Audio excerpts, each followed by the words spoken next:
Thank you, Kath. All right, folks, we're going to get started. Thank you for coming out on this chilly night. We do appreciate it. I hope folks who want to speak this evening have signed in. I understand some of you were expecting 5 minutes. If you go a little over the 3 minutes, we're going to be fine. What we are really trying to make sure is that anyone who wants to speak speaks at least once, gets their chance before anybody gets back up and speaks the second time. So that's what we're working on here. If you have additional feedback after tonight, we ask you to please submit it to the Reimagine site. Thank you. For those of you who don't know me, I'm Susan Swartz, the superintendent. And tonight is our forum. Our goal tonight is to inform you about where the work groups are in their work and what we are currently thinking about. So in particular, grade level configurations. And we're looking forward to your feedback on that both this evening, whether you have comments or you have specific questions. If you have specific questions, we will answer them tonight if we're able. And if not, we will put them in our parking lot so that we can continue our Q&A, questions and answers, on the Reimagine website as we determine what the answers to those additional questions are. So we've had 6 work groups. They've actually had over, I figured out this afternoon, 23 individual work group meetings. We've had 3 public meetings. The most recent was last week. And we've been disseminating information in a number of ways and have a newsletter coming out. Our next steps are to determine our grade level configuration and which school will be repurposed, and then to really get down to the nuts and bolts planning to make that happen. Rick, I'm going to turn it over to you.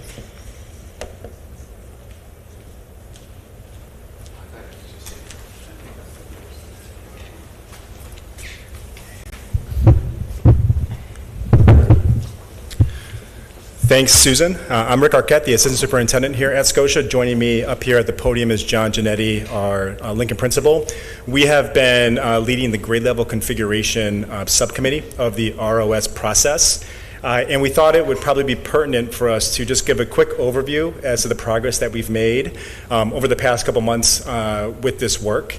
I see lots of folks from my committee here tonight. Thank you for devoting so much of your time to this effort, and to everyone for coming this evening on such a blustery night. We really do value your feedback. I feel like with each meeting that we have, we learn new things from the community, so sincerely, thank you. I will say a number of the slides are common to some of our presentations, but there's also some new information. John and I took some feedback we received at our last board meeting from the board and some of the community, and we really tried to detail out some of what these scenarios could look like next year, both in terms of how the sections would be allocated, but also looked at the long-term fiscal implications of our 2 grade level scenarios. I've started most of my meetings with some through lines that have been through our grade level configuration discussion. Those first 2 at the top are really factual evidence, and they're the reason really why we're here. Our enrollment has declined by 30% since 2000, and our elementaries are functioning at about 60% capacity. We also face the reality of a systemic budget deficit that we have to work to close.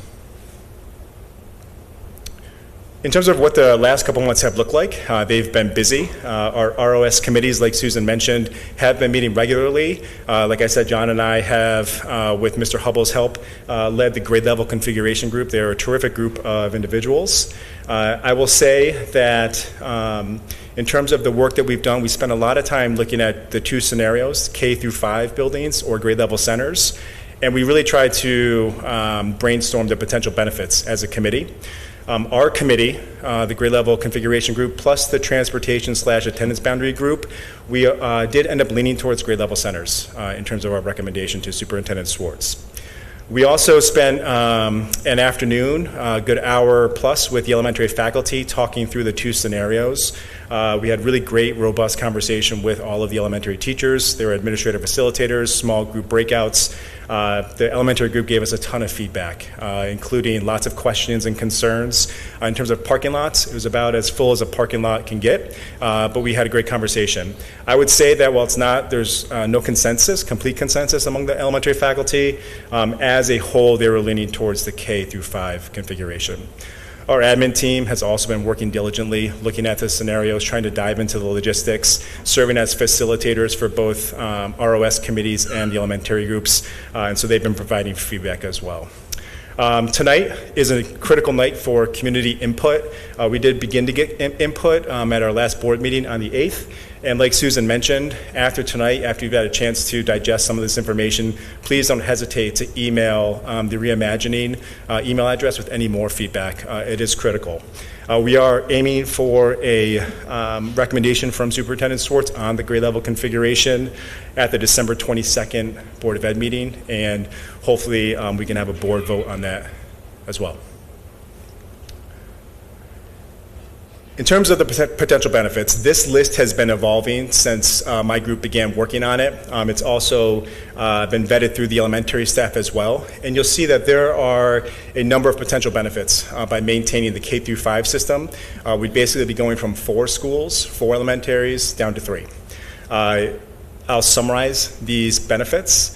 It would certainly have less of an impact on our families, right? Families would only be assigned to 1 elementary building. If there are siblings in K-5, they would be going to the same elementary school. I understand that matters, right? That matters to many of our families. There would be more building enrollment equity. You'll see the numbers in a couple of slides, but if we stay with K-5s, Sacandaga and the other 2 elementaries, their enrollment would be closer in range than if we went to grade level centers. There wouldn't be a transition at grade 3. We understand that's a pivotal year for kids. Kids wouldn't have to change buildings from grade 2 to grade 3. They would stay in the same elementary. It would also maintain our community school environment, which I understand is really important to many of our families. And there's just less change. There's less educational system change. It's something that we're all used to, and change, I understand, is hard. In terms of academics, there is a lot to be said for vertical alignment from kindergarten through 5th grade. Just thinking about our Eureka math program, it's terrific to have kindergarten teachers be able to talk to 5th grade teachers to see the whole scope and sequence of the math curriculum as it spirals up from kindergarten to 5th grade. And a huge benefit is just the connections between our staff and their kids, right? They would have relationships with kids for 5, maybe 6 years. That goes for classroom teachers, our principals, our RTI, AAS folks, support staff, and they'd be able to keep an eye on those kids. They know how those kids tick. They know them inside and out. There is value to that.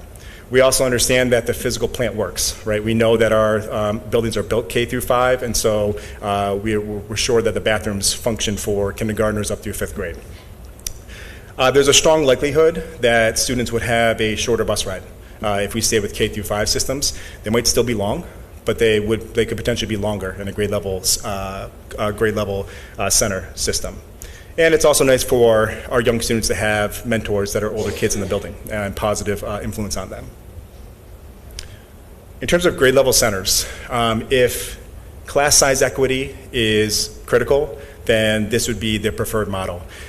Due to having all of our classes in 1 grade level in 1 building or just split across 2, we'd be able to keep all of those classes very close to a classroom average. Right now, we have a lot of disparity between some of our sections across all 4 elementaries. So if classroom size and making sure that there's equity there is critical, then a grade level center is would be the preferred model, right? If you have all of grade 3 at Sacandaga and new students come in over the course of the year, you can spread them out across all of the sections, so those class sizes all stay within 1 or 2 students of the class average. From an academics perspective, I think it's hugely powerful to have all of your grade level teachers in 1 building so that they can collaborate, get similar PD. A lot of PD happens in informal times, like between classes, during lunch, after school, and if you're all together in the same building or even split across 2, there's a greater opportunity for collaboration within a grade level. You can also tailor your curriculum, your school environment to the primary setting, those little munchkins from K to 2, and then a more intermediate setting for the 3rd through 5th graders where you try to release more responsibility to the students, help prepare them for the rigor of middle school that is on the horizon. And the grade level centers would serve as melting pots for our students. We wouldn't be looking at village kids versus kids from the town. They would all be mixed together in one building. So we would see those grade level centers as true melting pots for our students. And that last bullet, it could be considered a pro or a con. It would impact almost all of our elementary families, one way or the other. And so we would all be participating in the change. So that could be a good thing or a bad thing, depending on how you look at it. So put next to each other, there really are significant benefits to either of these two scenarios. It really comes down to which of these benefits are most important to you, the board and Superintendent Swartz. One thing that you'll see is that you won't see a bullet on the research strongly supporting one system over another. That's because there really is not consensus in terms of how the research supports one scenario over another. It's a bit mixed. There are some studies out there, like for example, there's studies on kids having fewer transitions, that being good for them, which makes sense, right? But also there's research to say that if you can focus your resources in a K through 2 building where kids are learning those fundamentals of their education, that could have a benefit on academic outcomes. And so I would say that the research is a bit mixed, it's inconclusive. I'm a science teacher by practice, and I'm as data-driven as they come, but looking at the research that is available, I would say that it doesn't overwhelmingly support one scenario or another. It's really difficult to isolate the grade level configuration variable. It's hard to prove causation with education as a whole, just because of how complex our school systems are. So I would say that grade level configuration is not a primary driver of outcomes. All of those things listed beyond that are more important than grade level configuration. And so in terms of research, it's hard to say if it supports one scenario over the other. All right, I'll turn it over to John, who is the guru on the elementary schedule and the system, who's got some more details for you. Good evening, everyone. I'm just going to start off by saying, we were asked to come up with a solution to a $2.7 million budget gap. Principal's job, administrator's job, is to figure out the best solution based on the resources that we have. So I am not saying, hey, I want to change or anything like that. I am going to give you the facts and a solution, and try to help you understand some of the comments that have made over the past few weeks regarding the different options that we have. How would I use the pointer? Sure. There's a laser. Is there a laser on here?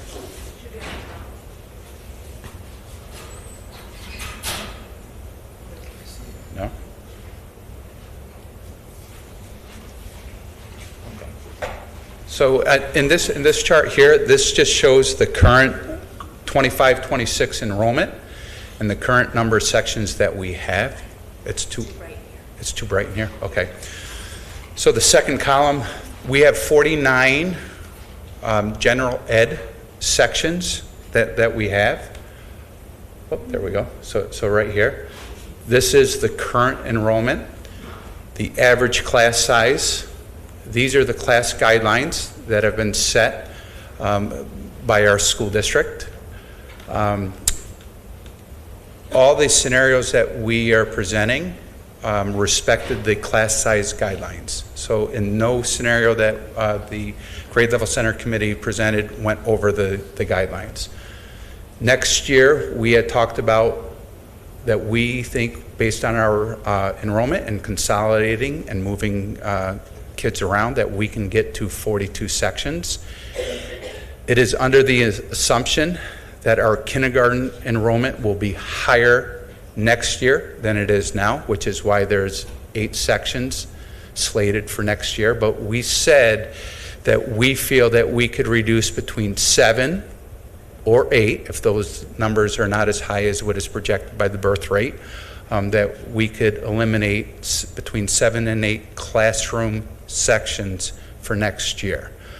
Those would be the projected class sizes next year. How do I go to the next slide? And I'm sorry, I did not know I was sitting up here. I thought I was just going to be here to answer questions. Okay, all right. So we've seen this slide before here. If we have 3 K through 5 configurations, this is how the buildings would look. Sacandaga would have the most sections, 400 students. They would still continue with co-teaching as they do right now. Building 2 would have fewer students, around 275. That co-teaching building would also have the 1511 program, which those 2 programs, that's a very common transition that students transition from co-teaching to 1511 or 1511 to co-teaching. And building 3 would be fewer sections, general ed sections, but they would house the special ed programs, the 613, the DS1, and the DS2. And because those classes act as a section for specials, right? They go to the specials as their own separate class. The number of sections within that building are then balanced, right? If we went to grade level centers, again, we're still only utilizing 3 buildings. Sacandaga in year 1, and in year 1, the enrollment is 480 because that is our largest cohort that would eventually be going out. So that number would drop down after that, after the first year. But those would be the total number of sections. That building would also be a co-teaching building, as well as the DS2, the grade 3 through 5 DS program would be with their grade level peers, as well as any student that is in 1511 would be with their grade level peers. The other 2 buildings would be smaller in size. They would be similar in sections again because the 611 in building number 2 and the DS1 programs would act as their own self-contained section. But we would project that it would be about 195 students in building 2, but the number of sections would be the same as building 3. That would have slightly more because there are more kids in the general ed sections versus the 613 and the DS program. But building 3 would also have co-teaching and 1511. And not including in the slide, but I will also add there's an option to provide co-teaching in all 3 buildings without an increase in staff. So the options that we have, right, because we can project for next year pretty easily of what we're going to do is because we're closing a building and we have control to balance every section across the district, right? So for next year, we know that we are going to be balanced and we are going to be as efficient as possible next year. But the question then is what happens if the enrollment changes, right? Because we don't live for 1 year. In a K through 5 building, if the enrollments change, if kids move in or if kids move out, there's not a whole lot that we can do about it. Those sections will remain unbalanced. Very similar to the situation that we have now, where some buildings have a 5th grade class of 12 and 13, and other buildings have a class of 26. That is caused because of kids moving out, and our enrollment is not growing each year like it did at one point. If the enrollment continued to grow, then you would say, well, as someone moves out, someone's going to move in, so everything would be more balanced. But moving with a flat enrollment and people just moving out, you're going to end up with unbalanced sections. You need to move students. Again, you would have to switch their schools. If you had 5 kids move out of 5th grade and you wanted to balance or consolidate a cohort, again, you would have to actually move kids to another building in order to achieve that goal. And you will never be able to consolidate sections and utilize the higher class size. For example, in kindergarten, the class size guideline is 22. And in 5th grade is 26. So you can no longer benefit from that and consolidate as that cohort moves across the grades without switching kids around. In grade level centers, every single year, the administrator can balance the sections. Every single year, you can add and reduce sections to match the enrollment and budget needs of any given year. And again, that's without students having to move schools. And you can reduce sections when a cohort moves.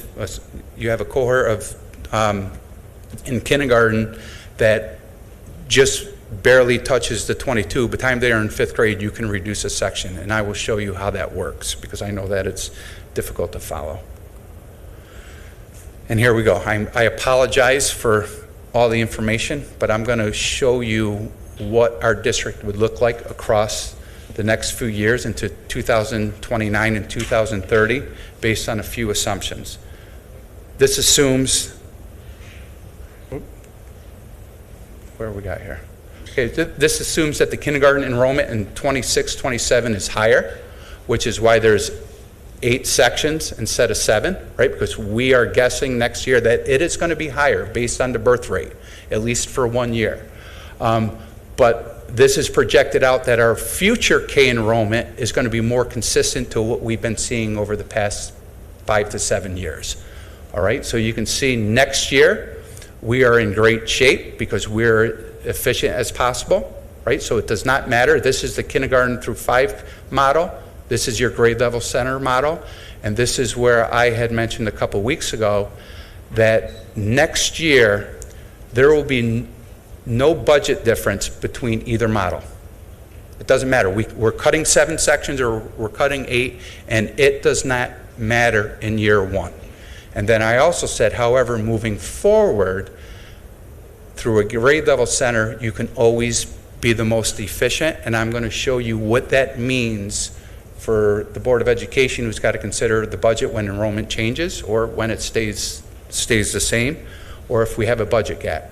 In 27-28, right, in K through 5, we started out with kindergarten with 8 sections. In 1st grade, we have to maintain 8 sections. Right? We can't reduce it because otherwise we're going to have to shift kids around. Okay? So all of these follow to the next grade level, right? In 27-28, we are still at 42 sections with K through 5. So everything is very stable. All right? However, with grade level centers, okay, we can recognize a savings in 3rd grade. When they go from 7 sections here, based on the guidelines, when they are in 3rd grade, if we are in grade level centers, we actually can still stay under cap and go down to 6 sections. If we stay in grade level center or K through 5, we cannot go down to 6 sections without redistributing all the kids. But right here is where the savings occurs. Okay, it's because they went from 2nd grade and that guideline was 22 to 3rd grade where your guideline is now you can have 23 kids in a section. And just by that one more available seat, we can reduce another section if we had to, right? If it wasn't a budget issue, we wouldn't have to. We could keep smaller class sizes. But again, we were asked to come up with a solution to help the budget. So this is the comparison between the 2 models, okay?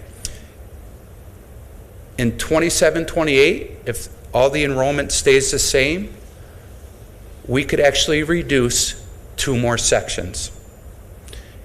It is a difference between the 2 models. If it's $100,000 that is estimated for salary and benefits for a teacher, is that the correct number that we would use? $100,000 for a teacher? Okay. So the difference between the 2 models in this year is $200,000. When we move into the next year, okay, and this is where it gets complicated, because you can see if we stay through K through 5 in 28 and 29, we must add another section back without any enrollment increase. And people would say, well, how do you know that? It is because we had our smallest cohort leave. So we went from 6 to 6, and now unless we have another small cohort come in, we can predict that we are going to have to increase our budget by 1 teacher right here. If we were staying grade level centers, we can still stay at 40 sections, because now as this second grade comes through, we are going to be able to drop again because their class size guideline went up by 1. We can reduce a full section and we could be at 40 sections in 28 and 29. If we have to increase in this model by 1 and we decrease in 2, that is a $300,000 difference, if I'm doing my math correctly, between the two models. This one is going to cost us money in the budget. This one is going to be able to reduce our budget. If we go to 29 and 30, again, K through 5, we have no flexibility. Whatever we started out in kindergarten, that's where we're going to be in 3rd grade. That's where we're going to be in 4th grade the following year. That's not there. That's where we're going to be in 5th grade, because we can't consolidate without moving kids to another building. But in the grade level center model, right, we know we can predict it. And those are the number of sections. So again, in this year, it's a $300,000 difference between the two models. All right, so in year 1, there is no difference to the budget. We're not going to save any more money next year by going to grade level centers. There's no difference. I had spoken about being able to use the staff more efficiently as far as special area teachers, but the difference, there's not much. So that's assuming that our enrollment does not continue to go up higher, right? But let's hope for the best. Let's hope that Scotia-Glenville continues to bring in more families and people are moving in. So next year, this right here assumes that our K enrollment next year is going to be higher, and then, and then the assumption is every single kindergarten class that comes in 27, 28, 29, 29, 30 follows that same pattern. To me, being a community member, that means our community is growing again. So what happens if our enrollment increases compared to the two models? The difference is the same. The difference from year to year is the same. However, the impact on your overall budget, because we are cutting, because our enrollment is very low, which means if our enrollment increases, it is going to have a budget impact. And this is what it would look like. In 27, 28, again, we would need to increase, right? Because we have 2 classes that are large, our kindergarten and 1st grade class, that means we have to add another teacher in this budget year. Okay? If we stayed at grade level centers, we know we are still reducing the budget by 1 teacher. Rather than 2, we're reducing it by 1. The difference is $200,000 between the two models. In 28, 29, and this is where, right, so as much as I would be very enthusiastic that our community is growing, budget-wise, how it multiplies, and people were like, oh my God, why is our budget going up? In 28, 29, now we have kindergarten, 1st, and 2nd grade. So we have to increase our budget compared to 26, 27 year by 3 teachers, all right? But here's where we start seeing the savings by the grade level center model. Once they go to 3rd grade, we can reduce it by a section because we can consolidate them with the higher class sizes, all right? So in a grade level center, even though we have 3 classes that are larger than we've ever had come here in years, our budget would be the same as it is next year. It is built-in flexibility to absorb 3 of our back-to-back-to-back highest classes that we've had in many years. And then moving forward, right, if that trend continued, we can only absorb that so many years. But here's the difference right here. If we have 1, 2, 3 full grade levels, 4 full grade levels, that are at 8 sections. If we're in the K through 5, again, once in 3rd grade, we have to start with where they started way up here, 8 sections. We're seeing a savings. In this year, if the enrollment followed suit, we would have to add 4 teachers to the budget compared to what we have next year. So more than half the savings, right? We were reducing by 7 sections. And I know it's a big if, but I wanted to compare the two. The difference, though, regardless of whether our enrollment goes up or down, the difference is always the same for all 3 years. And moving forward, that will be the difference. Once you continue to go through, it'd be a $300,000 difference between the 2 models.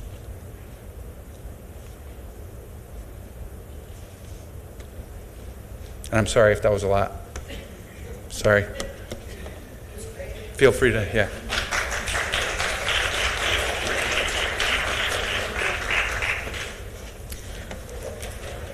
Alrighty, so we're going to get ready to open the floor for speakers. I would just ask you to take a look at this. Some of the conversations in the community have been pretty heated, and I'm going to implore everyone to bring their best selves when they come up to speak and to look at this as a sharing of ideas. That's really what we're trying to do here.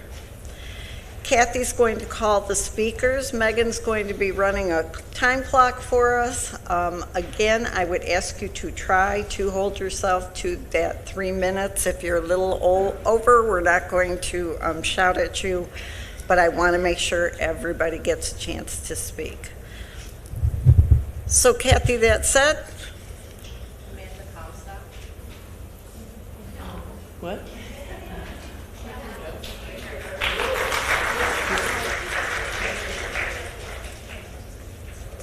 That's nerve-wracking, this whole situation here. Okay, so I need to give you my name and address and things, yes? I've never... No? You're good to go. All right, haha. Okay, hello. I am speaking to you guys today as a parent and community member, not as a staff member or as PTA council president. Whew. My children have been attending Lincoln since 2016. I currently have a senior, a freshman, an 8th grader, and a 4th grader. Lincoln has been an integral part of our lives for over a decade. The thought of it closing is heartbreaking. It's more than just a building. It's a huge part of the Scotia community. My senior is our nephew. My husband and I gained custody of him when he was 9 after his previous guardian passed away. He began attending Lincoln in the 4th grade. He attended Mechanicville prior to joining our household, and I don't know what his education was like over there, but it was not great. He had an IEP and was at a 2nd grade reading level when we gained custody of him. He couldn't spell, and he didn't even know the months of the year. Lincoln was so very welcoming to him. Mr. Giannetti allowed us to come in the day before school began, so our nephew could walk the halls, find his classroom, and meet his teacher. Mr. Saburo and Mrs. Coppola were very kind and encouraged him to do his best. I can't say that it was an easy transition for him, given his upheaval from his past home into ours. So much has changed for him in such a short amount of time. He was pretty much an only child, being raised by an elderly grandfather, and wound up in a household full of kids. It was a lot. Long story short, he thrived. 5th grade was no different. Mrs. Gatta and Mrs. Brockman were amazing as well. By the time our nephew was graduating from Lincoln, he had reached a 6th grade reading level. He was passing all of his spelling tests and gained an immense amount of confidence. Fast forward to now. He no longer has an IEP, his grades are exceptional, and he has been inducted into the National Honor Society. I believe that he wouldn't be as successful as he is now if it wasn't for the strong foundation that he had received at Lincoln. Hoo-wee. All right. The teachers and other staff at Lincoln have become like a second family. The small community has meant so much to our children. The low turnover rate among the faculty has been very beneficial. My younger children have been able to share the same teachers over the years. The reading teachers and speech teachers have been amazing with them as well. They are all genuinely kind and sincerely care about the success of the children who attend Lincoln. Okay, so some of the concerns we have are the increase in transportation that would be required once we are no longer within walking distance of Lincoln, the loss of a community feeling that so many have spent a long time to build and rely on, as well as the anxiety that will come with changing schools and possibly not being with friends if you were to transition. Lincoln is a walking school, and a big issue would be attendance rates decreasing. Mr. Giannetti has worked so hard on encouraging attendance rates, and it's been working. As I'm sure you're aware, Lincoln is considered to be one of the lower income schools. Lincoln has the highest percentage of students that are considered economically disadvantaged in our district. Due to that percentage, we are a Title I school. 2 years ago, I started the Helping Hands program at Lincoln. I've been accepting donations of hygiene products, hats, gloves, socks, etc. Since I started the program, I have helped over 15 families. This year alone, I've already run out of hygiene items. The bulk of the hygiene items I have purchased myself because I know it's difficult for this community to donate. Socioeconomically, we need a community school like Lincoln. It could definitely benefit from a food pantry or a community closet. And you'd have to confirm this with Mrs. Cullen, but I believe Lincoln has the most students in the backpack program. This further identifies that closing a community school would be a detriment to our community and families. Many of the families in our community rely on public transportation. Switching gears to an employee standpoint, I've seen multiple instances where a child is sick and needs to be sent home. There are many families without cars and have a hard time figuring out how they can come get their sick child. Now imagine if those same families were not able to walk to pick up their child. Ride-sharing services are expensive. I'm not fully aware of the CDTA bus routes, but I can't imagine they run in the direction of each of the other elementary schools. Lincoln is on a bus route and is within walking distance for our families. If I was a parent without a car, I wouldn't have any other way to get my child besides walking. Imagine if he was moved to Glen Warden, Glendale, how would I get him? The transportation issue will lead to less parent involvement, decreased attendance at parent-teacher conferences, school functions, concerts, and PTA events. Decreased parent involvement would increase other issues for our kids, such as truancy. Parent involvement strengthens the community atmosphere. Moving these families elsewhere would remove that community feeling. We are also worried about the grade level center configuration. Personally, our family won't really need to worry about that aspect, as our son would be moved to Sacandaga if it was the 3 through 5. The only thing there, selfishly, would be he'd be separated from his friends. Other families, though, who have multiple children in multiple grade levels, thought of figuring out multiple bus schedules before and after care, juggling concerts, PTA events, and the sort is overwhelming. Not to mention the multiple school transitions between second grade to high school. I feel for these families not only as a community member, but as a staff member. No matter what the scenario, the upheaval of students and staff affected is heartbreaking. The uncertainty is causing so much anxiety district-wide, and it's a shame. I'm not sure if anyone will ever know how we ended up in this financial crisis, but it's clear that it must be avoided in the years to come. Okay, it's very difficult to remove emotions from all of this, and we're doing the best we can, as you are as well. I was on one subcommittee and I removed myself. It was just too much, and I do want to make it known, unfortunately, it was not evenly represented between the school groups. It was very common for groups to mention only Lincoln being closed, even if it's not mentioned in the reported meeting minutes. In closing, sorry I went over, we are urging you to please consider the negative impact that closing Lincoln would have on our community. It would be severely detrimental to everyone affected. We understand this isn't an easy task, and I personally wouldn't want to be in your shoes. Thank you so much.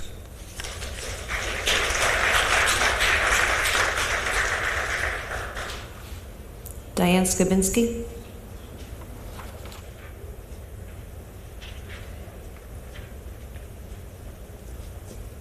Hello, everybody, and I want to thank the district for this opportunity to give input about this big change that's coming to our district.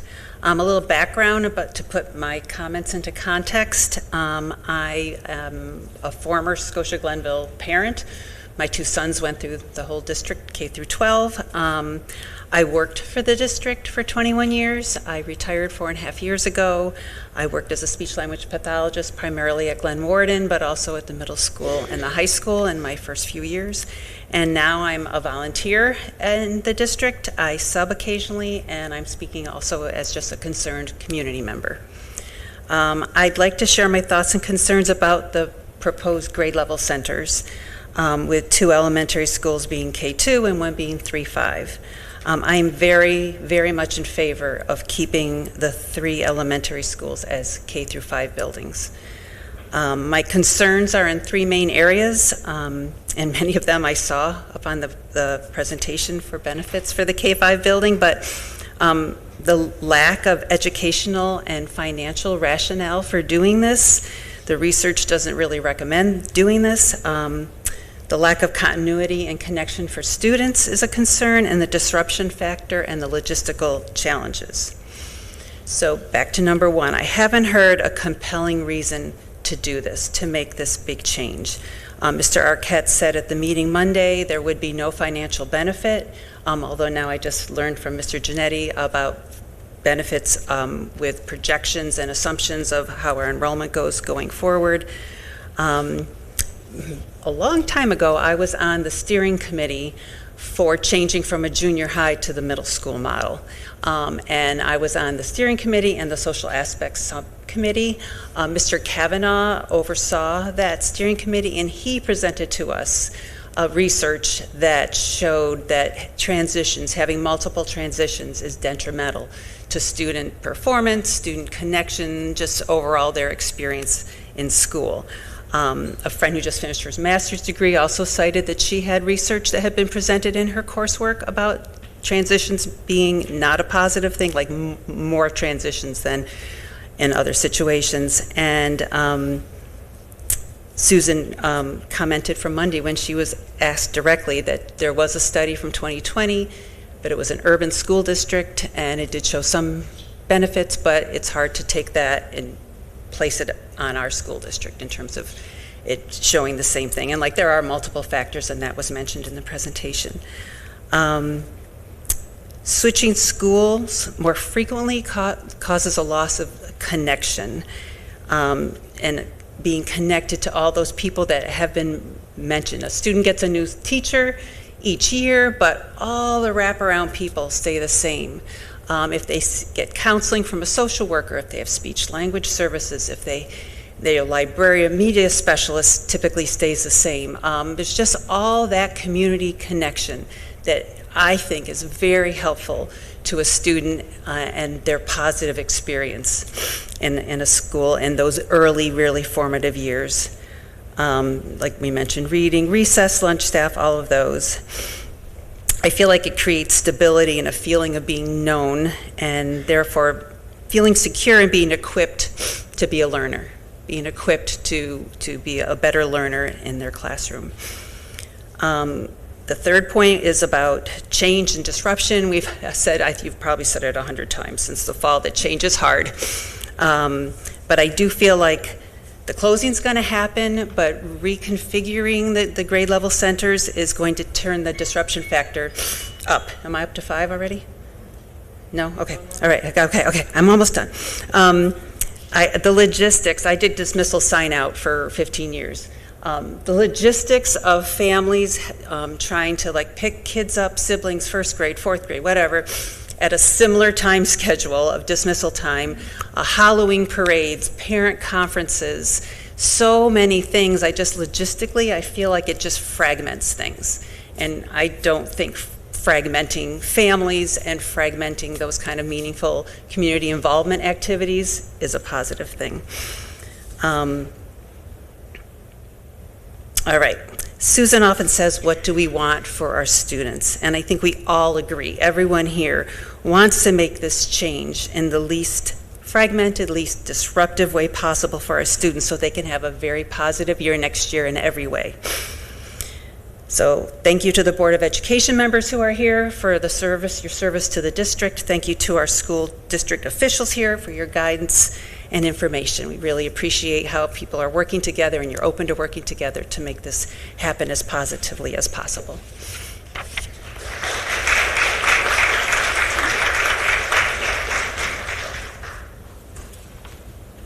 Amanda Inman.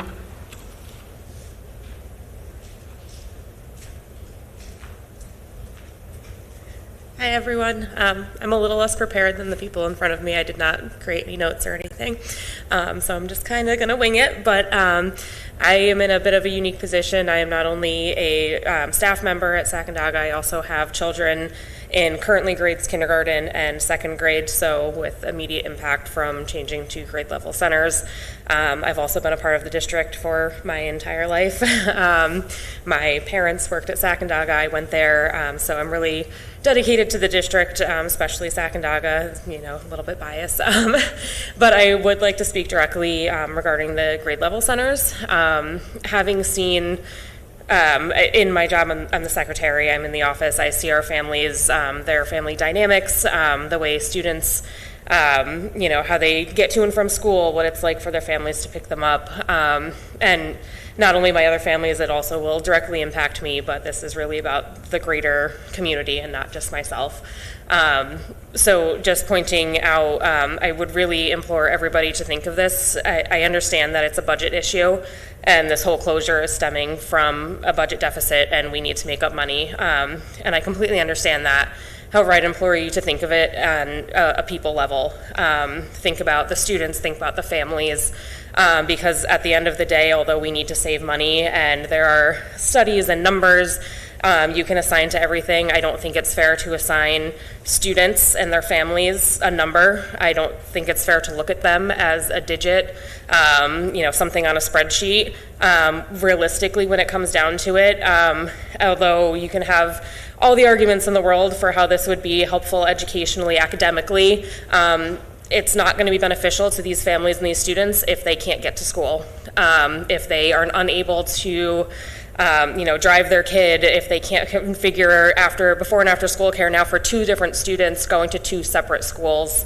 They may not have the luxury to afford things like before and after care. I've also seen that our white care programs are short-staffed. They don't have room for all of these students who, if their families can't afford it, they may now be forced into doing that.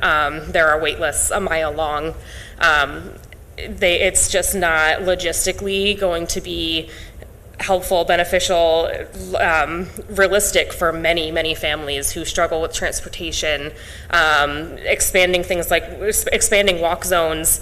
We have students at Sacandaga now who struggle with getting their children to school because they're on the far end of a walk zone and their families don't have cars.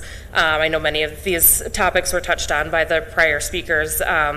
I just really implore you to think about the direct impact that it will have on these families, and not just think of them as a digit. These families are important to our community, and they're not going to be able to, it's not going to work for so many people.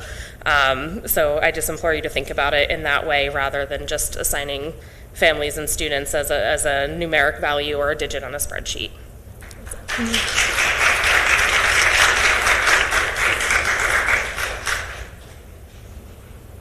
John Gerardo.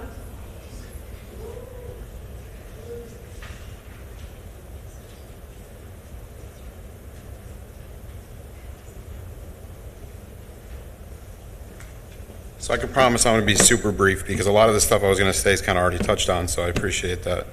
I just wanted to well, first off, my name is John. I have two kids that go to Lincoln currently, a second grader and a fourth grader. I also have a 3-year-old that will be in kindergarten in 2 years. So this, obviously, a lot of these decisions greatly impact my family like they do and many families that have multiple children or one child. I guess it doesn't matter, but because leading up to my first point, I want to talk a little bit about the grade level centers, and one of the impacts I think it's going to have, and I don't feel like it's on, as much as I appreciate your guys' pros and what grade level centers can create, and I know you guys worked hard and I do appreciate that. One of the things that I don't feel like is getting touched on as much, you briefly mentioned it, but the community that we all enjoy at all of the schools in the Scotia-Glenville School District. And people have told me, I think those communities won't be impacted, but I think I don't think that's true. I am the co-president of the Lincoln PTA. We're already spread very thin, right? We struggle to get volunteers to show up to events. A lot of the same people do a lot of all the work. You guys all know this. Anyone that's involved here in your PTA, you know the same things. I'm sure it's the same problem across all boards. So in a scenario, we have multiple families that would have kids at 2 separate elementary schools and a middle school. I am myself in a couple years going to have and if we went to grade level centers, I would have one at one elementary, one at another, and one in middle school. Now you'll say, well, that's just a problem that a lot of people are going to face, but I don't think we have to. Right? And if me as a parent, I know that when I have fundraisers from 3 different schools come home, PTA events from 3 different schools come home, there is going to be lacking somewhere. I am already spread very thin, and I know as a parent, I want to be involved as much as I can, but when you're talking about 3 different PTAs and 3 different holiday events, and other people already touched on this, but to me, it would hurt the sense of community in schools if we switch to grade level centers, and I don't think that's something that's being spoken to enough.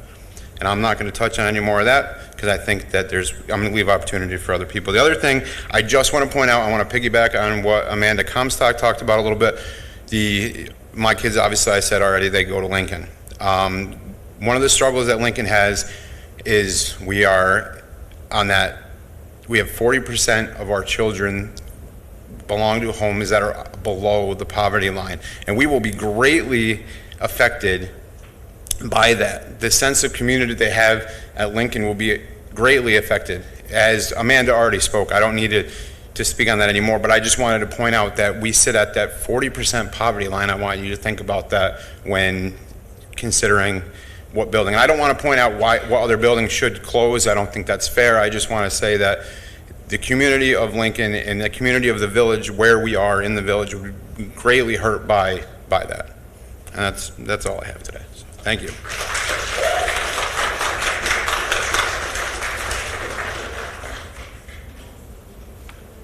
Melissa Witkowski.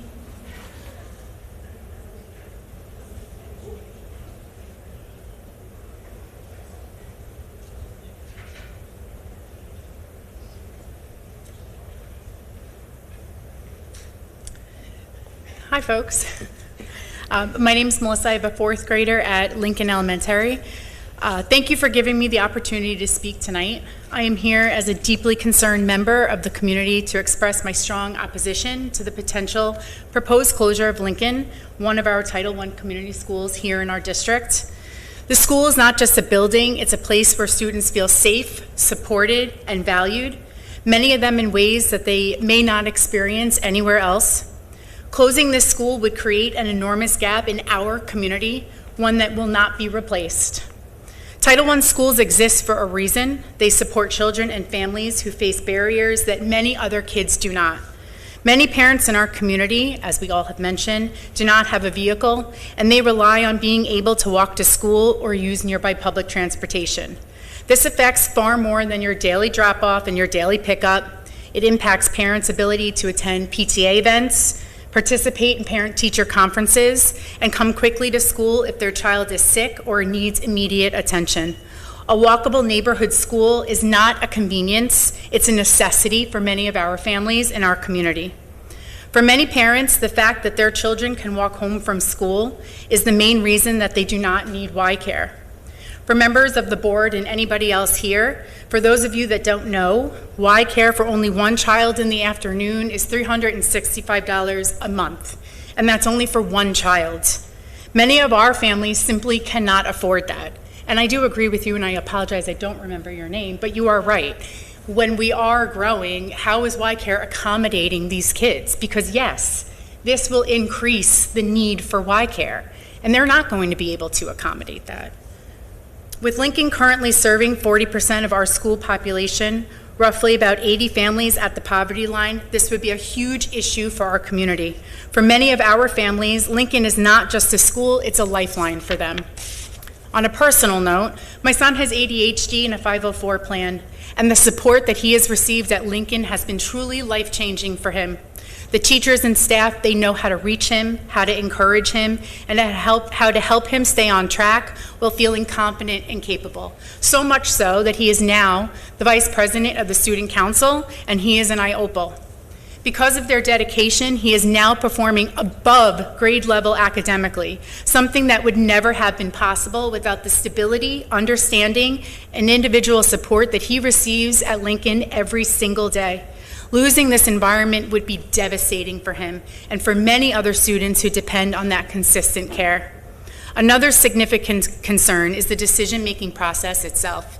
As a community, we have not been presented with clear or comprehensive data demonstrating that closing this school is the most beneficial or necessary option. For such a major decision, transparent data should be shared openly, and without it, it's very hard for families to trust that this recommendation is in the best interest of our children. Beyond all of this, Lincoln is the heart of our neighborhood. The teachers and the staff, they know every single child, every single family.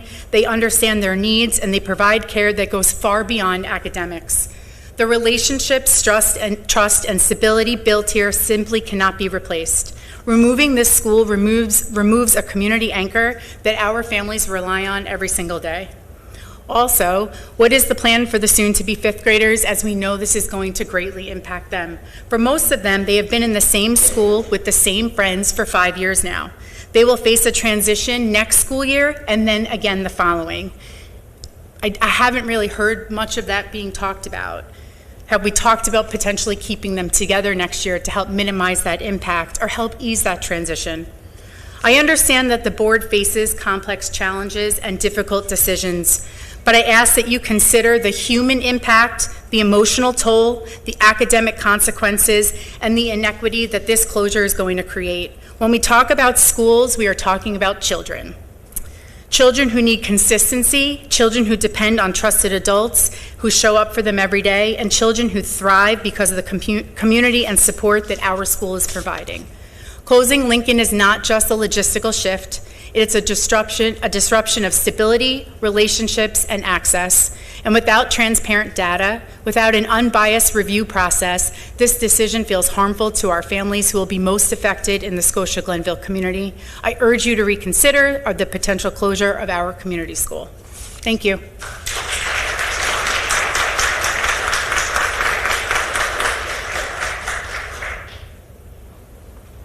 Liana Roldan.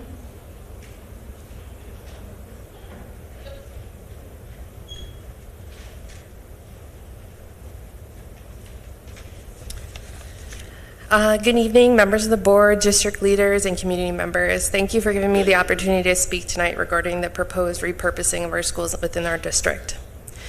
I stand before you not in opposition of change, but in support of informed, transparent, and community-centered decision-making. Decisions we are discussing tonight will shape the future of our children, our families, and the entire community for decades to come. Because of that, we need clarity both in the short-term reasoning and the long-term implications. First, I respectfully ask that the data being used to justify the repurposing of our schools is decision based on enrollment trends, financial modes, well, I'm guessing financial after, and if so, have those data points been shared transparently with families, staff, taxpayers in a way that can be fully understood. Without a clear picture of the metrics driving this decision, it becomes difficult for the community to trust the process and feel confident that all options have thoroughly been evaluated. Secondly, we need to understand the long-term impact. How will these changes affect our district financially, academically, socially over the next 5, 10, or 20 years? What projections exist regarding the students' achievement, building maintenance costs, transportation needs, and community engagement? Most importantly, how are we ensuring today's decisions don't create tomorrow's problems? Third, I want to acknowledge that our district, like many others, is facing financial challenges, but repurposing buildings should not only be a financial strategy on the table. We need to talk more about revenue, not just reduction. So I asked the board directly, have we explored things like co-contracting, shared services with BOCES? Have we considered leasing unused space to nonprofit organizations, community partners, educational programs? that can not only bring revenue but also strengthen our community resources? Have we evaluated the public-private partnerships or the maintaining of the building while it sits unutilized or empty, and how it could affect possible property values? These questions are not obstacles, these are opportunities to innovate, diversify revenue, and keep our schools vibrant hubs for learning in our community life. Fourth, I want to speak to the proposed shift towards grade level centers. While the grade level centers may offer operational efficiency, they also come with real concerns that deserve serious consideration. Grade level centers like, I forgot her name, but she spoke earlier on, disrupt the natural long-term relationship between families and their neighborhood schools. When children move buildings more frequently, parents lose consistent connection with their teachers, principals, and support staff.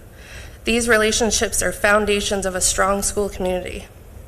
Additionally, shifting schools more frequently in intervals will increase the risk of transitional achievement loss.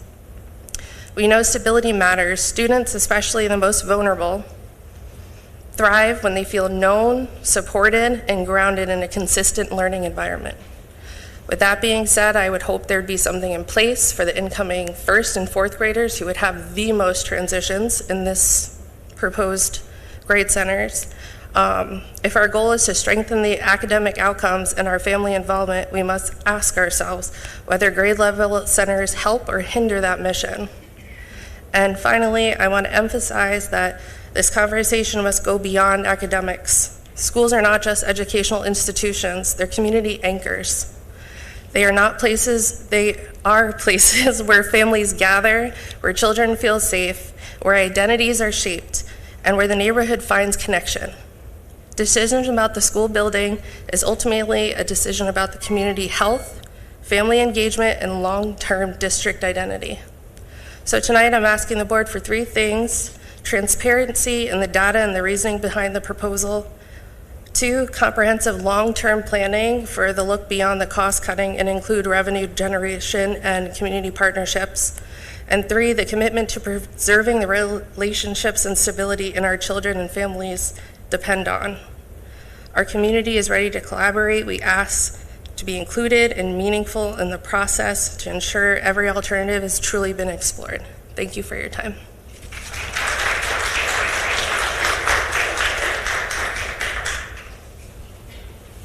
Aline Doran.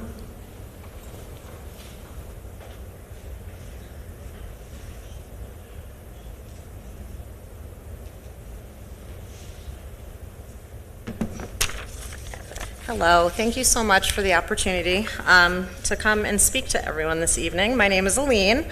I am a proud parent and resident of the village of Scotia. I'm here tonight to express deep concern about the proposal to close Lincoln Elementary and to restructure our elementary grades into separate K through 2 and 3rd through 5th schools. When my family decided to buy our home here in Scotia, one of the most important factors in that decision was our children's education and where we would be sending them to school. We looked at the numbers from various areas around here. We loved the small classrooms. We loved the small communities. We loved that there were multiple schools that would bring them all together, going to the middle and to the high school. We specifically chose our home because it was in walking distance to Lincoln. The idea that our children could safely walk to school, grew up in a community with their friends, teachers, faculty, and staff, where they're nearby, they have a sense of belonging, and that is priceless to us. This can also be easily observed on the Little League fields at Collins Park and the flag football and softball fields at Buchendall. You will always see members of our PTA not only cheering on their own children, but being just as proud of ours. Our children notice that, and it's important to building their confidence. Now we're being told that privilege might be taken away, and our children could soon be bused across town, even though a perfectly good school stands right here in their own neighborhood. This proposal doesn't just close a building, it closes a hub of community life. Lincoln isn't just a set of classrooms. It's where relationships grow between families, teachers, and neighbors. Once a walking school is lost, that sense of community is very difficult to rebuild. I'd also like to address the proposal to divide the elementary schools by ages and grades. The research I've looked into in child development and educational stability consistently shows that continuity matters. According to a 2010 study from the National Bureau of Economic Research, frequent school changes are linked to lower academic performance, weaker peer relationships, and higher stress levels in children. A University of Chicago consortium report in 2018 found that transitions between schools, even within the same district, disrupt student learning, reduce confidence, and can lead to measurable dips in student achievement for up to a year following the move. For a 5-year-old just starting school, familiarity and routine are crucial. By splitting schools, we are asking our youngest children to adapt to new adults, new buildings, and new peers multiple times before even reaching middle school. That is not stability, that is uncertainty. And for families, managing drop-offs, transportation schedules, and the emotional toll of repeated transitions will be extremely challenging. I'm particularly worried about our 4th graders. Under this plan, they would move to a new school for just 1 year of 5th grade, and then move again to middle school for 6th. That's 2 major transitions in just 2 years. These are pivotal years for social and emotional development, and such repeated disruption can be overwhelming. Instead of preparing them for success in middle school, we'd be forcing them to adapt repeatedly before they've even settled. Lastly, I want to mention the difference in the tax burden across our district. Families in Scotia pay both village and town taxes, while homes in Glenville pay only town taxes. According to recent property data, this can amount to approximately $1,500 to $2,000 more per year in taxes for similarly assessed homes in Scotia. Families like mine contribute substantially to the community and to the school district, financially and personally. If Scotia residents are asked to pay more in taxes, but then lose their local, walkable elementary school, that feels like a double loss. Higher taxes, fewer services, and less community identity. I understand that school closures are never easy decisions and that budgets are tight, but I ask you to remember that efficiency cannot come before children's stability and community connection. Our walking school is more than just a convenience for us. It is a cornerstone of why families choose to live here. It's part of what makes our town special. Please, before any vote, look beyond cost projections and see the human impact. The children who will ride buses instead of walking with friends, the parents who will miss morning greetings and drop-offs, and the neighborhood that will lose its heart. Thank you for listening, and thank you for considering not just the numbers, but the people those numbers represent.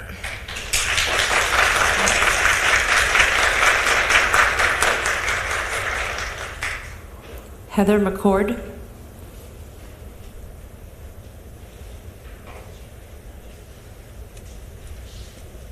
Hi, I signed up to speak tonight. I'm a parent of a Glen Warden student, and I'm a proud Scotia graduate. I actually attended Lincoln back in the 80s. I may not be gaining any friends from Lincoln right now because I'm here to speak about my opinion with regard to grade level centers. Before I get into that, I wanted to quickly remark on something that was said at last night's board meeting. I've been participating in the transportation committee here for the Reimagining schools, and it seems like a lot of the decision making has been very rapid. The question was asked last night, and I don't recall if it was clearly answered, whether we can delay some of the implementation into the 2027-2028 school year so that we can make a more planful decision about exactly how to move forward and exactly how these changes can be implemented. So that was one question that I know is kind of floating out there, and I wanted to make sure that the board and the administration were considering. Another thing I wanted to echo, Lincoln talked really extensively about the culture of their school, and it really reminded me of something I said to my own PTA this morning actually on Facebook. We're really not our physical plants. Our schools are about our people. They're about our kids, our staff, our faculty, us as parents and our communities that we build. Wherever our kids go, they will be okay because we will be there with them. We will have a good culture. We are Tartans and we are strong, and we can take care of our community. So I think it's really important that however this shakes out, we're talking about all students. We're talking about everybody in the district. And whether we're at Glen Warden now, Sac, Glendale, or Lincoln, this is our district, these are our kids, and this is our home. So I think it's really important that wherever you land on this decision, we're all Tartans here. Going into the stuff that I was thinking about, I was not at all convinced when I went into my groups that grade level centers made any sense to me. I grew up in a K-6 school. I've seen lots of K-6 schools. It wasn't something I'd really ever thought about. And over the weeks and months of working on this committee, I really gave a lot of thought to it. And I thought back on my own work with the DEI committee here. I went back to the information that the district got in 2023. Tangible Development spent a lot of time gathering information from our community about the district. And one of the things that really rang true is that there's a very strong distinction between the village and the town here. A lot of the people from Lincoln spoke about that. The issues of inequity are real. They're perceived, but they're also real. And our kids do not have equal experiences and equal opportunities in the elementary schools in our district right now. We have an opportunity to reimagine what it is to be a Tartan and to be in our elementary schools. We can address these issues of socioeconomic diversity by looking at where our students go to school. If we move to the grade level center model, we put all of our K-2 students into two groups. One group goes to one school, one group goes to the other school. The village youth and the town youth will be blended together in those schools, and it provides an opportunity to have those resources be put across those buildings. We know that enrollment equity is not the same thing as resource equity, and one of the district's demands out of our commitment to community and our culturally responsive sustaining education goals is to provide fair resource distribution across the district. To do that, we need to revisit how we are providing education to our kids. I know the grade level center thing sounds scary. The idea of having kids in K1, 2 in one place and 3, 4, 5 in another, it's totally novel. We've never done something like that before, but think of the advantages to that. We have third graders where they can have differentiated instruction across their grades. We have special education students who are able to be more adequately integrated with their peers because they're in a building with their entire peer group. And we've all been in middle school. It's like torture, right? I flash back to it on a regular basis. Walking in this building, I can remember my days here in the 80s. We can have these kids come together like they do on the football field, on the Little League field. They can come together as third graders and really build those relationships and find those people for themselves. I have a friend who's got a neurodivergent child who was talking to me today about how her daughter found her peers at school and how important that was for her because she'd really struggled up until this year in connecting to her friends and finding her people. If there's more kids there, there's more chance to find your people. And I think what we want to have here is a good culture for our students. It's scary to think about this huge, huge change. My kid's a bee. She's got bees all over her room. There's a Glen Warden bee shirt she wears all the time. They have hive time. There's all these cultural touchstones for her in her elementary school. But those will be there wherever she goes to school because the school isn't about it being Glen Warden or being the hive. It's about her being with teachers who care, staff who care, parents who care, friends who care, and that's what Scotia's about. So I think we should not get too worried about any one school closing because ultimately this is about all students. This is about having our kids have equal and equitable opportunities wherever they're going to school each day. So I am in support of the grade level center model. It's an unpopular opinion, but I really think that it has advantages for our students, and I hope the board will consider it. Thank you.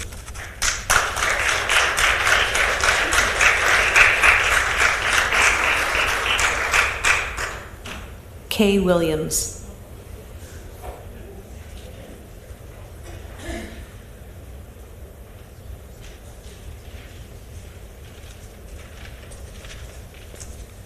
Hi everyone, I'm Kay Williams. Some of you know me. I guess I'm just going to read this. I apologize if there are some things that are redundant, points that were already made. I just haven't done any public speaking in a while, so I'd rather just read and not fumble over my words. So, hello, my name is Kay Williams. I am an SG graduate. My daughter Annika is a sophomore at the high school, and my son Evan is a third grader at Lincoln. I am urging you to keep Lincoln open and operating as an elementary school. Outside of my personal allegiance to the school, there are practical reasons for this. The first issue is transportation. I cannot see how it wouldn't be cost-effective to keep Lincoln open, considering that most students are walkers and would likely continue to be after absorbing other schools' incoming children. The walkability of Scotia, the walking to and from school, is such a big part of what makes Scotia so special, and I know this was touched on. Many people have moved here because they are craving connection, of being able to get to know their neighbors and connect face-to-face. Many Lincoln parents are able to get to know one another readily outside of school, whether it's through walking or chatting on the playground after school while their kids play. Lincoln fosters the building of community. When people know their neighbors, spend time with them, know them face to face, they are more unified, less judgmental, and kinder. And another important consideration has to do with the makeup of Lincoln's student body, another thing that was touched on. With a high percentage of students living below the poverty level, and with a significant number of students with special needs who are integrated into co-taught classrooms, the disruption of moving schools could be detrimental to these already vulnerable populations. My daughter Annika is a student with disabilities who was able to eventually thrive at Lincoln in the co-taught classroom setting. I can't stress how helpful it was for her to be in classes with the same peers from kindergarten on. These are kids that still at the high school make her feel special. They acknowledge her. She grew up with them. She was just a part of their class. I don't know how things would have gone if she had switched schools in elementary school. At least in the early years, she was very much included socially. I would argue that the neurotypical peers in Lincoln are more inclined to be empathetic, tolerant, and less judgmental. And they're inclusive because they are always in classes with kids who are different and need more support. It is one proactive strategy to safeguard against bullying. These kids have a very difficult time with transitions, and I fear there would be a lot of regression academically, socially, emotionally if they were moved and did not have much familiarity in peers, setting, and staff. With regard to kids living in poverty, school may be the only stable thing in their lives. Constant disruption can create trauma, and life is already hard enough for these kids. A third point I would like to draw attention to is that much of Lincoln's staff has been there for over a decade. It is a testament to the community and heart of Lincoln. I would love to see staff seniority be a factor. Lastly, I want to note that Lincoln is the only school that is technically in the village of Scotia. Sacknaga, high school, middle school, all Glenville. If it closes as a school, Scotia will not be represented as it should be in the Scotia-Glenville district. At a birthday party my son and I attended in the past, all of the families were Glenville families. And I overheard the moms talking about how they were not looking forward to middle school when their kids would be mixed together with kids from the village. There was more said, but the implication was that kids who live in Scotia are more likely to be bad kids. There is some prejudice and preconceived notions, and I fear that that Glenville schools might not be as welcoming in general to receiving Lincoln students as Lincoln would be to receiving Glenville students. As someone who grew up in Scotia, I really appreciate the socioeconomic diversity that our district has, and I think that there is a lot of benefit in keeping a village school open. Thank you for your time. I really appreciate everything that everyone does. Sorry for going over. Hope you consider my argument. Thanks.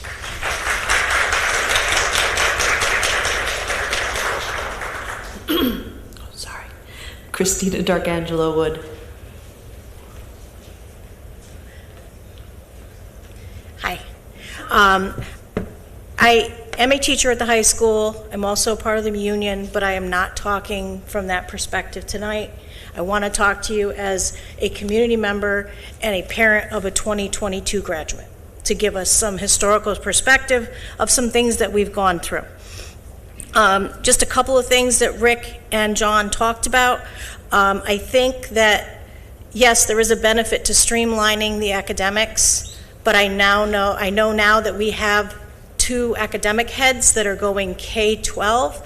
It's going to take a little bit, but I think that that would give us as much of a bang for our buck as a grade level center to drive the collaboration across buildings. Also, I'm not sure as a as a person from the outside looking in, the difference between 2 buildings and 3 buildings.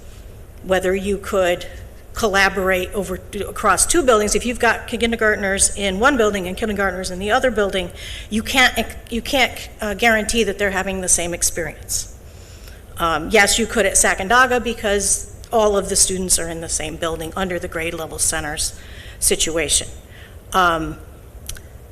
But I also want to say that in the 25 years I've been here, Scotia's not afraid of change.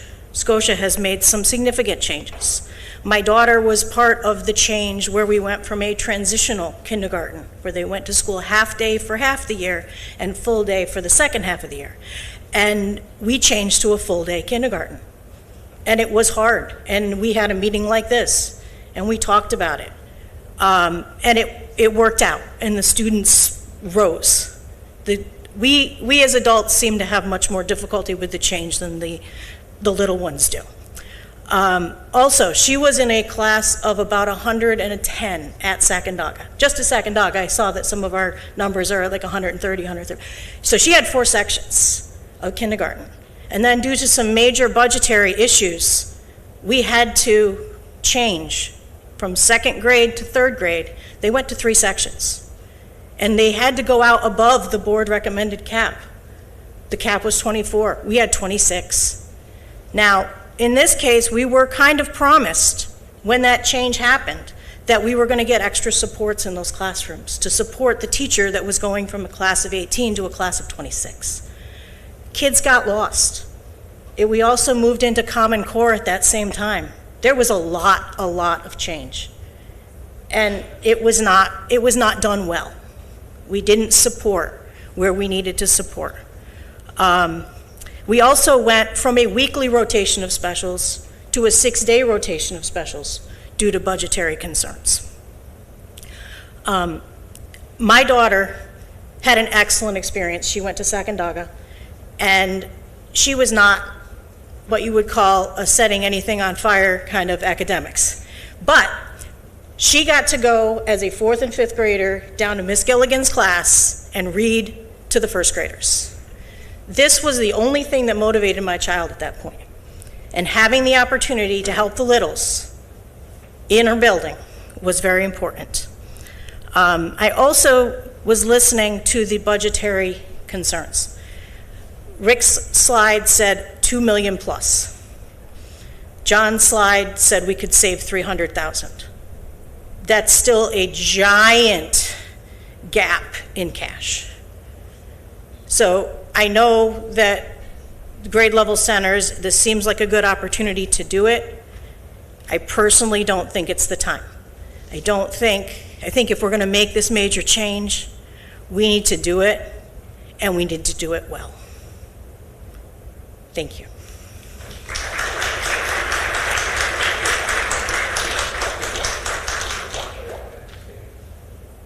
Can I just clarify the savings? That $300,000 is not the savings that we're going to see next year. The $300,000 savings is the difference between the 2 models. The savings next year is going to be closer to around $1 million. No, I meant with the 2 centers. Okay. So that's the difference. So the $2.7 million gap is for next year. That gap is going to be closed by much more than $300,000.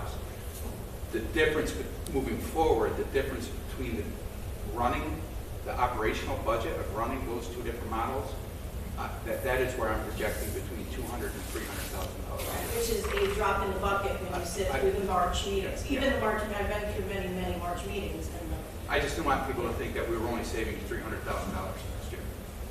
But we're still saving 0, right? What's That's that? teacher costs. Teacher costs is 0. That's not the entire cost.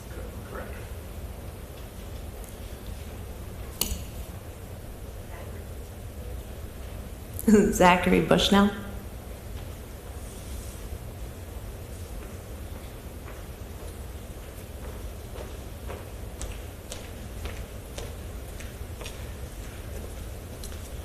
Hello, everybody. I do not have a big speech to give, but I just wanted to throw some key points out.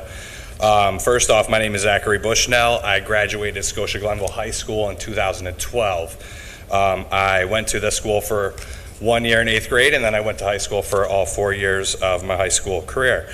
I have 4 younger brothers, all who which have went through Scotia-Glenville Elementary School.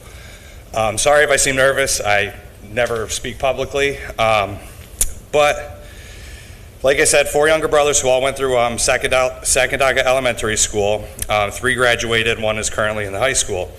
I have 2 children that attend Lincoln Elementary School. Thank you, Susan, for allowing my kids to go to Lincoln this year with my recent address change. I went from renting a house, living paycheck to paycheck, to now owning a house outright, continuing to live paycheck to paycheck.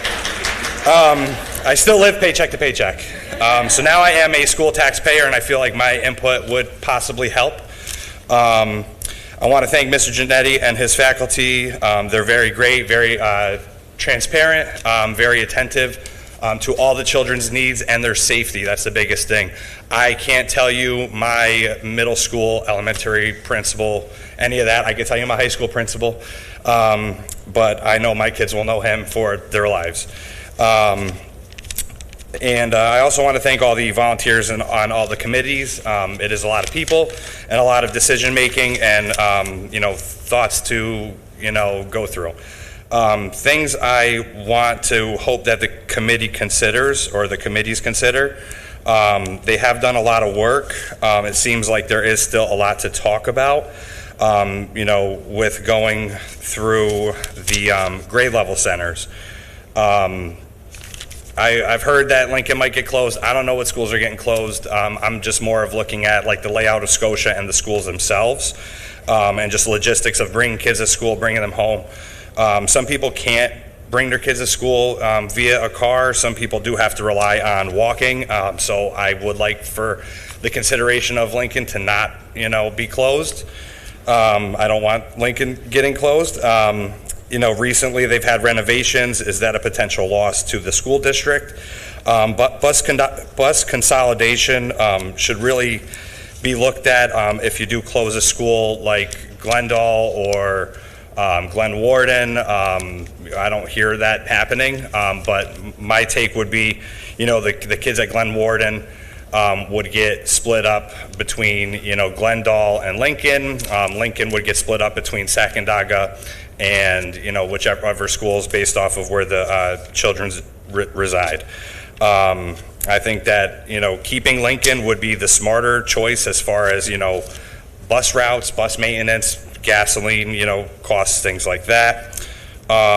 Anything, that Glen Warden has that's a little bit better than other schools, that should be able to be, consolidated to those other schools as far as like programs. I'm not sure of any programs of other schools other than Lincoln, so I am slightly biased on that. But my main point, is just to give things to have the committee consider. Scotia, it says, 301 based off of some information I've received offline, 301 students. Glen Warden has 208. Lincoln has a little under 200, and, Glendale, has, I don't have all the regular numbers written down here. I have them on my phone. But if you were to get rid of some school like Glen Warden, you'd be putting 104 students into Lincoln and Glendale each. If you were to, do the math on that, it's putting all the elementary schools around 300, students. It's just things that, I wanted to put out there, for logistics. I don't know if it's been thought of, but I just want to at least share that part of it. I grew up in South Colony. I'll be very quick. Is that how much time I actually got left? All right. So I grew up in South Colony. We had 4 elementary schools. We had 2 middle schools, and we had 1 high school. The integration with the students, I feel like with the center model, you're going to be going through 3, separate, mixes of children. Keeping it to where you have 3 elementary schools going into 1 middle school, I feel would be a lot easier on the kids' mental health. That's about it, really. possibly think about going kindergarten through 4th grade, adding 5th grade to the middle school. That's how Colony was laid out. Just thoughts and ideas for the committees. Thank you.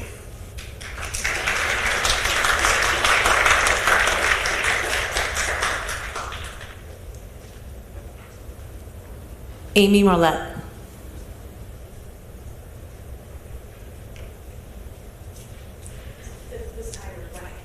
Please don't bring this to the board meeting. Whew. My name is Amy Marlette. I am a 4th grade parent at SAC. I sit in a position of privilege in this conversation. No matter what happens, my daughter's life doesn't change. She stays at SAC, whether we go to grade level centers or 3K through 5 buildings. She's a village kid. It's just how it was. When we bought our house, we knew we'd never have a bus, and that was okay. And that's just our reality. That all being said, tonight there's been a ton of chatter about Lincoln closing and all of those things. The board is being charged, the Board of Education, not this board, is being charged with voting on December 22nd with whether we're going to grade level centers or 3K through 5 buildings. They're not being charged with to tell Lincoln they're closing that day. That vote's is February 9th, if you want to mark your calendars for that. That's when that's being marked to be closed. Grade level centers, as was very clearly presented, thank you for the very clear data, shows that there's a long-term financial stability to the grade level centers. And that's something that this district needs. We need financial stability. We can't have our taxes going up an astronomical amount every year. Yes, us village people that own homes, we pay a lot of taxes. So do the people in Glenville. And a lot of that's our school taxes. So last year, when the budget got voted down, we had a village budget increase and a school budget increase that was going to take first-time home buyers that have your budget, that have your taxes in escrow, it was going to raise your mortgage payment over $150 a month. That's money. That's real money, especially with what's happening in the greater world. We've got to close the school. We can all agree on that. I feel like we've gotten at least that far. We can close the school. Grade level centers, we need financial stability in this district. We've got to. The Board of Education, love the members that are here. You've kicked the can down the road. We're at the wall. There's no more kicking the can. We got to make a decision, and we can't make this decision without understanding. We can't get all the down to the dollar and cent decisions that you want without having a path to go down. And if that's 3K through 5 buildings for next year, because we're budget neutral on that, because that's what matters. If it's budget neutral for next year, then that has to be an option 3 and say, okay, fine, but then what are we doing the next 3 years? Because we can't take a $300,000 hit, or multiple hits on that, over that. We can't balk at a savings of money just because people don't want their kid to go to a different school. And I get it, there's a lot of factors here. I'm not being disrespectful to anyone. However, we've got to look at the budget, and we've got to look at the numbers. And again, speaking from a place of privilege, we've got to look at the numbers, and it's got to make sense for the district. So yeah, compromise. Go ahead. Do the 3K through buildings for next year, the 3K through 5 buildings, and then, but grade level centers at some point have got to come on, got to be part of the discussion. But the board does vote February 9th. Thanks.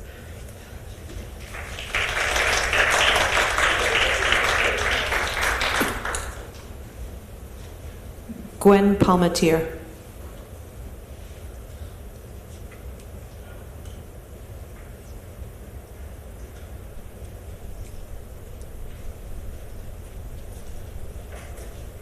Hello, can you hear me? So, I actually wasn't going to speak tonight. I was going to write the board. I wanted to not just speak off the cuff, which I'm going to now, because of comments that I heard being made, that actually I want to speak to you from a very vulnerable place, which I normally would not. So, and if I get emotional, it has nothing to do with this. We have other stuff going on. So, I am a parent of a 4th grader at Lincoln Elementary. I am also a visually impaired individual. I am legally blind. However, I have the type of vision that can be pushed either way. So, depending, I actually don't qualify as being legally blind anymore. However, I do not drive. I am currently learning how to drive. So this is what I'm going to speak to you. It is not just about convenience. It is about necessity. And now I'm speaking from a place as a person who has a visual impairment, and that has kept me from driving. I am currently learning how to drive, so at the age of 50. So I'm not restricted. I also have the financial means. So we live on Irving Road. My child really can't walk to school on her own. However, if my child misses the bus, how am I supposed to get my child to school? Now, okay, granted, we all have that no matter where we live. One of the reasons I chose to live in the village originally was because it's walking accessible. So I can get to all of these different things without having a car. Now, my situation is unique because it has to do with a physical limitation. However, there are people in Lincoln who don't have physical limitations but have financial limitations. They choose to live in the village of Scotia not necessarily because of it's convenience for them, yes. Convenience because they don't have a car. They can't afford that. They rely on public transit. They have to be able to get around. Lincoln is about accessibility for those people. They don't and can't afford a car. They can walk their child to school. They can still participate fully in those after-school activities. They still can participate fully in that community, which they might not be able to do should they be at a different elementary school. Now, you're all saying, well, so they move. They can't afford necessarily to move. Other areas don't have the accessibility as far as if they're not homeowners, if they rent. A lot of people choose the village because it's a safe place. They don't want to wind up necessarily, say, in no shade to Schenectady, but they don't want to wind up in Schenectady School District. They choose Scotia because we have such a great school district. They choose that accessibility. It's not convenience, it's necessity for them. It's necessity for me currently. It is not necessarily about, oh, well, it happens everywhere. Oh, you can choose to live wherever you want. But that's not the case. Great for you if you don't have to make that decision. When I chose to purchase my home in the village, I made it on necessity. What can I get to without owning a car, without having to shell out for public transit or Ubers? Now, I'm in a financial place where I can take Ubers everywhere, and it doesn't affect me. Not everybody is in that situation where they can do that. If the school calls me and says, hey, come and get your child, they're sick, I can do that. It's not a big deal to me. I can afford to do that. Other parents in our school district, in our elementary school, can't necessarily afford to do that. I don't know if you know, but here, let me just fill you in. I Uber to work to and from Scotia to downtown Albany. Can anybody guess how much that costs? It costs $50. Do you know my ride home tonight cost $55? I actually weighted it out. It would have cost me $70. Why would anybody spend that? For me to go from my house on Irving Road to come over to Lincoln, $12. That's a drop in the bucket to me, but that's not a drop in the bucket to everybody else. So no, it's not just about convenience. It is about necessity. And those people choose to live in the village because of the convenience it offers them, but it is a necessity for them to be able to live, to be able to have the quality of life they do, to be able to participate and have their children be able to participate in school and be a vibrant, productive student and be involved in that community. Otherwise, they're not going to. How are they going to get to school? How are they going to get to their activities? So I'm sorry if this was disjointed, but I just find that so condescending to say, oh, it's about convenience, and good for you. I'm so glad that it's convenience for you. It's not for everybody. And also, I would like to speak on, as far as the grade level distribution, there might not be evidence to support one God, I feel flushed. Got a little passionate there. There might not be evidence to support one, reconfiguration or another yet. And I don't think that anybody here can really speak to that. I certainly can't. I haven't done the research. But what I do know about children and about stability is this. All those multiple transitions, which as for you, somebody said, that children, they can roll with it, whereas adults, it's hard for us. Actually, no. It's very hard for children. Stability is everything to a child. And maybe you have a stable home life. We have a stable home life. Not everybody does. So that child experiences instability at home, and now they're going to furthermore experience that instability throughout their... Can you turn off your phone? No, that's your timer. Oh, that's my timer? Oh, man. So sorry. Okay. How come anybody else got a buzzer? I've just been speaking forever. Anyway, multiple transitions is not conducive to academic performance, positive academic performance, and it's not conducive to a stress-free child. So, thank you.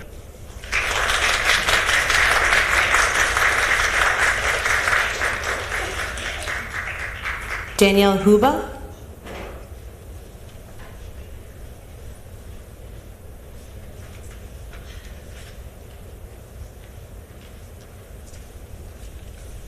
Okay, so this was not on my agenda to talk today. Did enough last Monday. So I'm only up here to talk because what I have seen is very disappointing. We all have kids, grandkids, work in the school district. No one wants to see a loss, a cut, or anything. This has been going on for years. This isn't something new. We've had plenty of time to try to address this issue, and we were given, if you want to be on the board, on the committee, we only have a couple weeks because we have to present it to the board. Board has to decide. It's a crappy situation, no matter how you slice and dice it. But the reality is, the numbers are down. Why the numbers are down might be completely up for another discussion. What I am seeing right now, and I'm so disappointed because we are all parents of tartans, no matter what. Whether you live in the village or you live in Glenville.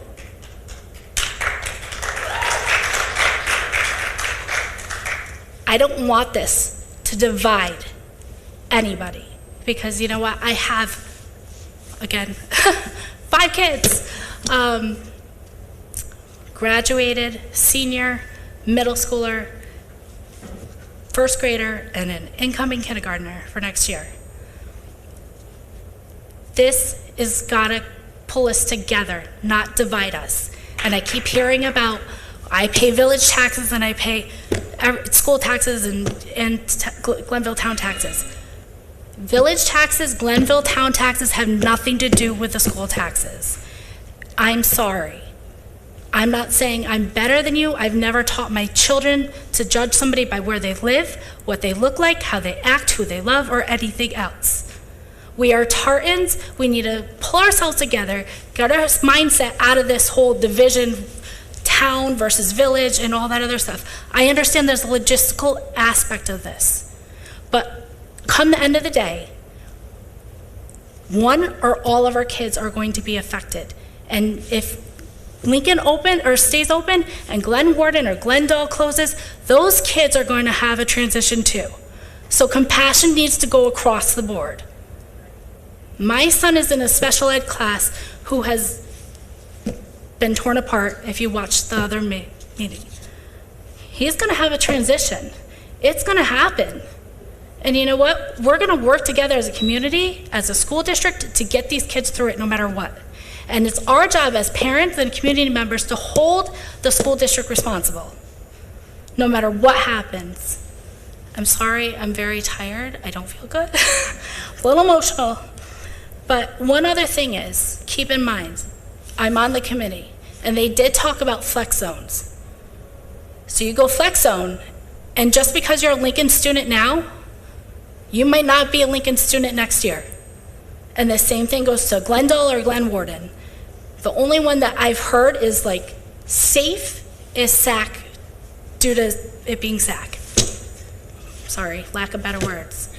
We've got to come together. We've got to stop this nonsense of village versus thing. I understand logistically, but dogging on people that live in Glenville on the outskirts is not something that I would ever want to teach my kids to be like. And it's shame on everybody for doing this. That's all. Sorry.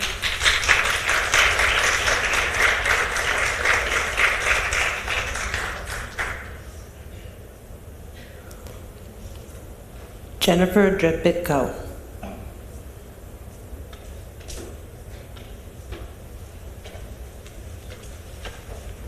Hi, so I'm not good at public speaking, but here we are. My youngest daughter attends Sacandaga, and she's in the first grade. And this will greatly impact her because she'll have to switch schools. And my older child is in the middle school. He's in 6th grade. His name's Grayson.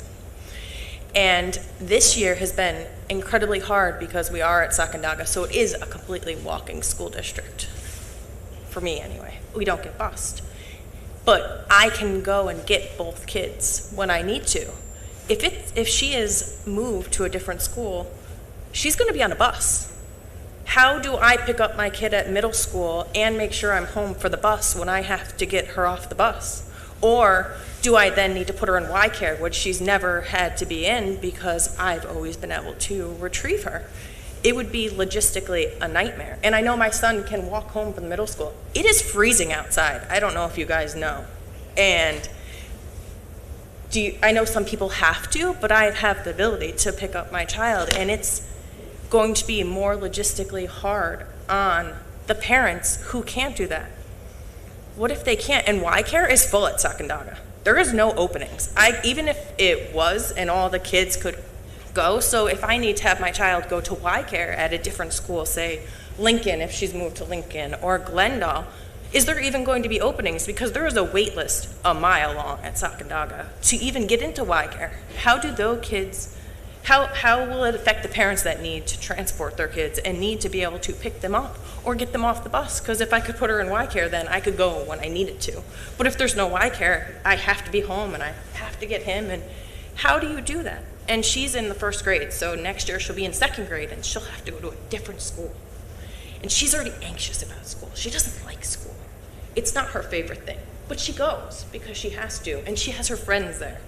But when she has to transition to 2nd grade at, say, Lincoln or Glendale or Glen Warden, and then immediately transition back at the next year, that's going to affect a lot of kids very negatively in the very early years of learning. And it's going to be very hard. And I know everyone says they need to be resilient, but if we pick grade level centers, it's a lot of kids getting affected at a very young age. And I know that there's a budget gap. And I know that you're talking about it's a $300,000 savings with teachers, but then my other concern is you're saying we can get rid of teachers back and forth. What happens when no teacher wants to come to this school district because they're the low man on the totem pole and they know, if we need to get rid of a section, I'm gone. Who's going to stay? How are we ever going to fill those positions if they're always worried about being cut? Why do we not keep special ed teachers now where they just keep leaving because they think the whole school district is just collapsing? We need those teachers and we can't keep them if there's not a stability, and grade level centers are going to give you, I know you said it's going to give more of a stability, but if we're just cutting teachers and bringing teachers back over and over, where is the stabilities with the teachers? And I'm sorry, I didn't mean to, but I don't know what would make the most sense for the school district, but it feels very scary for parents who have kids in multiple schools, especially a parent that has a kid that's going to be in K through 2, and a kid in 3 through 5, and a kid in middle school, and a kid in high school, and the middle schooler is going to be a walker. But if it's freezing outside, you have to pick them up at one time, and the Sacandaga 3 through 5 is going to be another time that you have to pick up. And then you're going to have to be home for the bus for the other one. I don't know how logistically parents can handle so many drop-up and pickups of all of these kids. I leave work early to make sure I can get my son from middle school on Mondays and Tuesdays, and then the other times I just work it out. And I think it would be very hard for everyone if you have more times that you have to give, because we're not a predominantly busing, as in Glendale or Glen Warden. Those students don't matter. They've always been bused. They will always be bused. So they're already used to that. Everyone from that house is going to come home on a bus. The people with walkers and with little kids that need to get picked up don't have that ability. The 3 through 5 will be something else. Thank you for your time, and thank you for listening.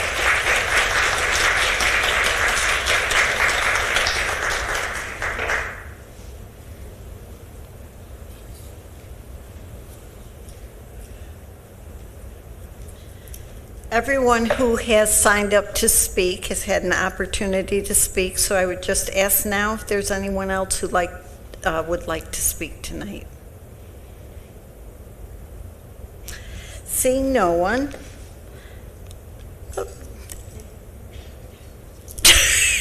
Just tell me when the next forum is, Kath.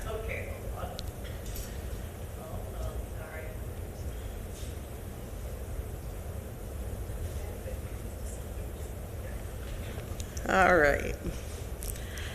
So our next forum is scheduled for January 22nd in this same locale. If you have comments, thoughts, ideas that you want to share after this evening, reimagine@sgcsd.net. And thank you very much for being here with us. Thank you.